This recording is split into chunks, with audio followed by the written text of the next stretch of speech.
Pessoal, vamos então para os exercícios. O exercício 1, eu estaria mentindo se eu falasse que o exercício 1 ele não é um exercício meio decorebão aí, beleza? Ele é. Mas, se a gente entendeu, mais do que decorar, entendeu as características, o porquê das características de cada clima, né? A gente vai conseguir manjar um pouco melhor aí o 1 e fazer ele sem ser tão decoreba, assim, sem ficar lembrando, tipo, como é que era mesmo? O professor falou na aula que, putz, meio complicado, né? Vamos lá. Ele fala assim: possui temperatura média anual de 25 graus. 25, pessoal, não pode não parecer, mas é uma temperatura média bem elevada. Vamos levar em consideração que a temperatura média fala sobre a temperatura mínima e a máxima, né? É o médio ali. Então 25 é uma temperatura razoavelmente elevada, não é uma temperatura baixa não. Vamos lá. Apresentando pouca variação, ou seja, é uma temperatura razoavelmente elevada o ano inteiro. Né? Não tem muita amplitude térmica. Uma umidade relativa do ar é bastante elevada, aproximadamente 90%. Isso quer dizer que, se a umidade está sempre muito alta, ela com alguma frequência atinge 100%, e quando a umidade relativa atinge 100%, acaba chovendo. Então, quer dizer que é um clima bastante chuvoso, né, o ano inteiro, porque ele não falou que a umidade relativa varia no passar do ano. É bastante chuvoso o ano inteiro, bastante quente o ano inteiro. E aí ele finaliza. Aí ele dá o golpe de misericórdia para a gente lembrar. Atua nas regiões próximas à linha do Equador, na região intertropical. Pessoal, na região intertropical você pode pensar que é um clima tropical. Só que, na proximidade ali da linha do Equador, aos redores da linha do Equador especificamente ali, a gente tem o clima equatorial, que é uma variação, é um clima diferente do tropical, beleza? Então ele pergunta, essas são as características do clima. Ele fala, desértico? Meu, desértico não, se a umidade relativa do ar é alta, não é o desértico. Se a temperatura média apresenta pouca variação, não é o desértico, ele tem alta amplitude. Frio de montanha? Não, 25 graus, não é frio, né?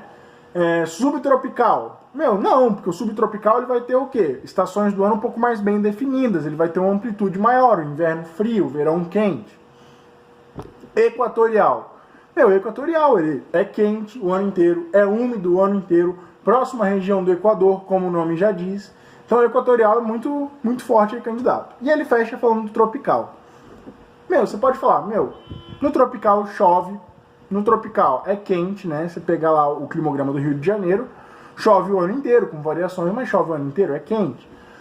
Só que o equatorial é mais quente o ano inteiro, né? No tropical a gente vê algumas variações, no tropical a gente tem um inverno um pouco mais ameno, não chega a ser frio, mas é ameno. E você tem as variações também de chuva, principalmente tropical continental, você vai ter um período bem seco no meio do ano. No meio do ano não, né? No inverno. Dependendo do hemisfério norte ou sul, varia se o inverno é no meio ou no início e no final do ano, beleza? Mas o inverno vai ser bem seco, bem mais seco do que o verão, ok? No equatorial, não, o ano inteiro é bem úmido, chove bastante o ano inteiro. Então a gente vai ter que a letra certa da 1 é a letra D de dado, equatorial, beleza? Então vamos lá para 2. Pessoal, a 2 é uma questãozinha da UFT, Universidade Federal do Tocantins. E ela fala assim: o que mais há na Terra é paisagem. Não faltam cores a essas paisagens. Tem épocas do ano em que o chão é verde, outras amarelo, depois castanho ou negro. Ele está falando aí em regiões em que nós temos o clima temperado, ou até mesmo o clima subtropical, onde as 4 estações do ano são bem definidas.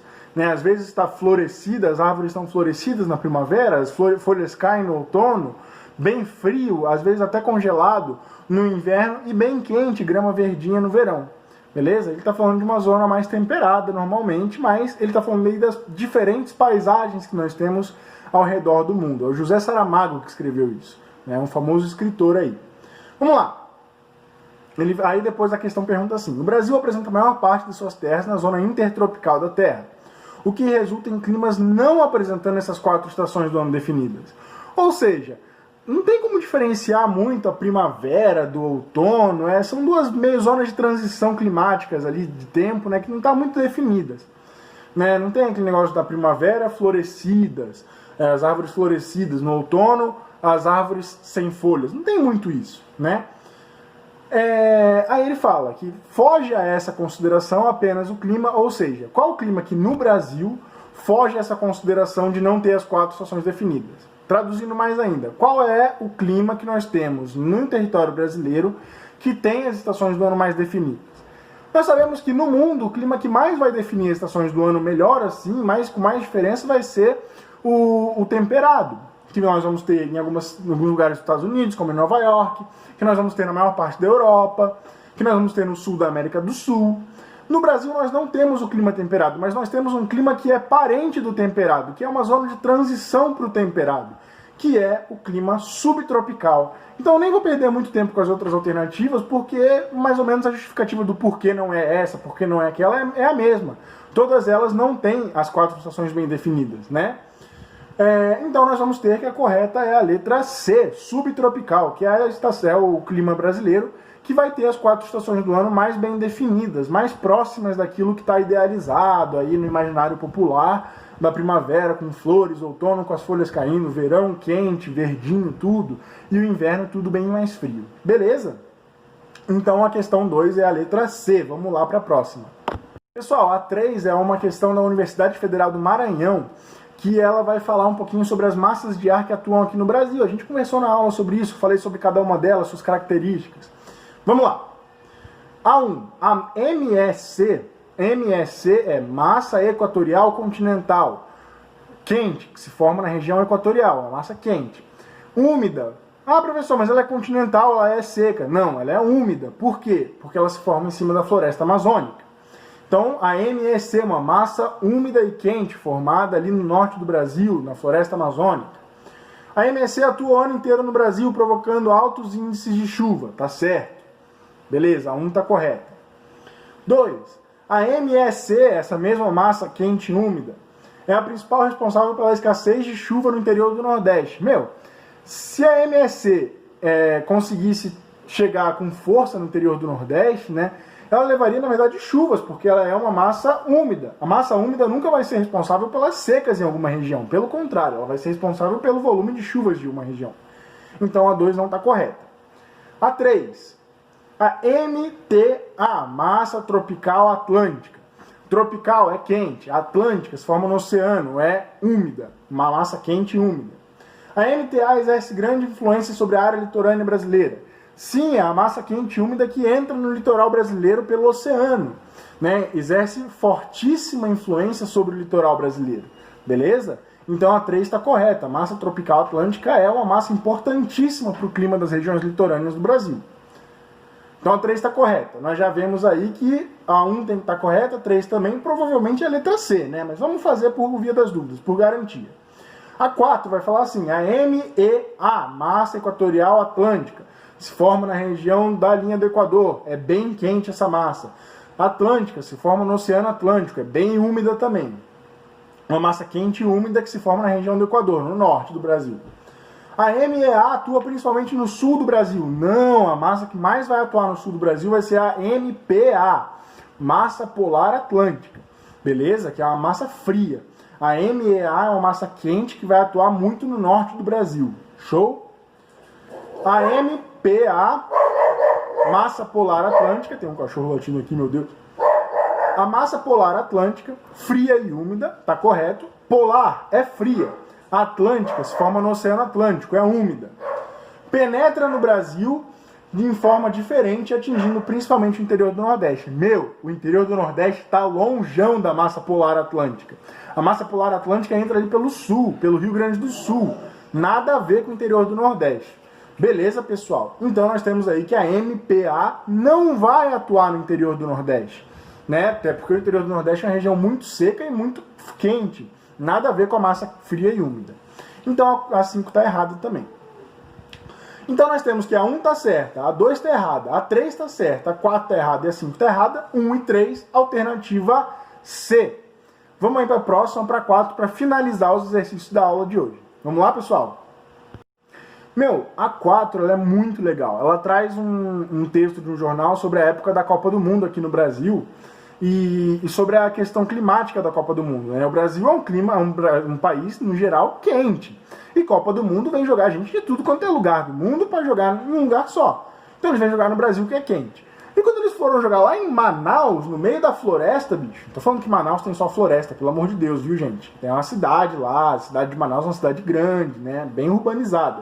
O que eu tô falando é, a região norte ela é cercada pela floresta amazônica, né? A cidade de Manaus, por mais que ela seja uma cidade bem urbanizada, ao seu redor tem muita floresta amazônica, é uma floresta muito densa, que cria muita umidade.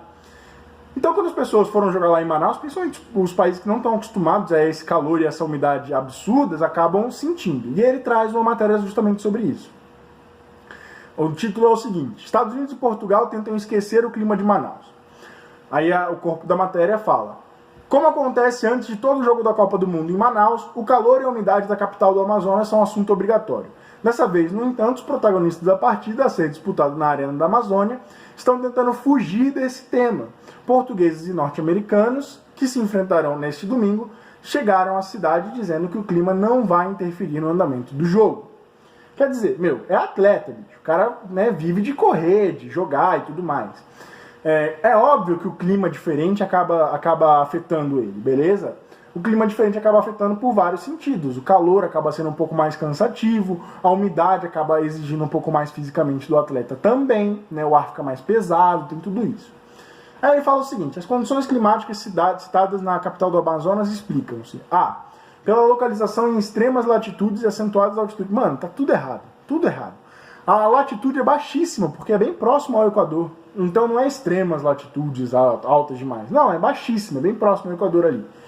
E a altitude praticamente não existe também, né? A região ali da Amazônia é uma região bem baixa, bem plana, né? Não é uma região muito alta, beleza? Então A nada a ver.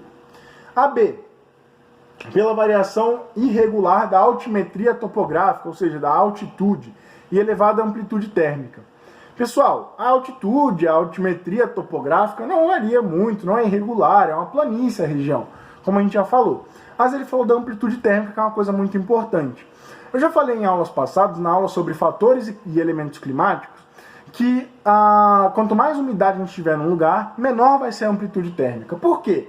Porque o vapor de água ele é muito bom em segurar calor, então ele não vai ganhar e perder com facilidade. Ele vai demorar para perder esse calor, então ele vai segurar muito bem o calor, a temperatura não vai variar tanto, não vai cair tão rapidamente, porque aquela água na atmosfera acaba segurando o calor.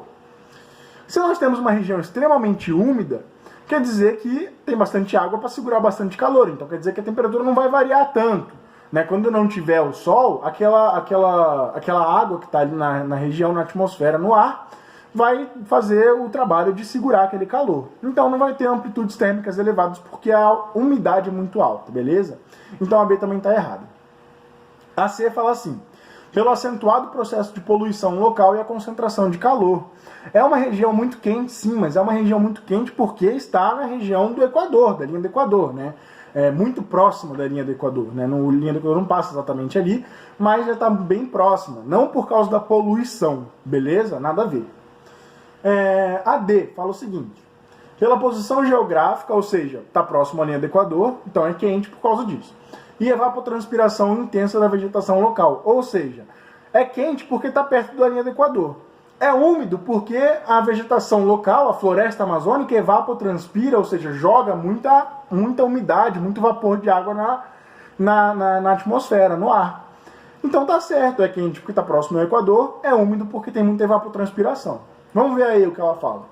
A E fala o seguinte: pelo calor gerado nas correntes oceânicas do Atlântico. Manaus nem está próximo ao Oceano Atlântico, né? É bem continental mesmo, bastante continentalidade. Então nada a ver também.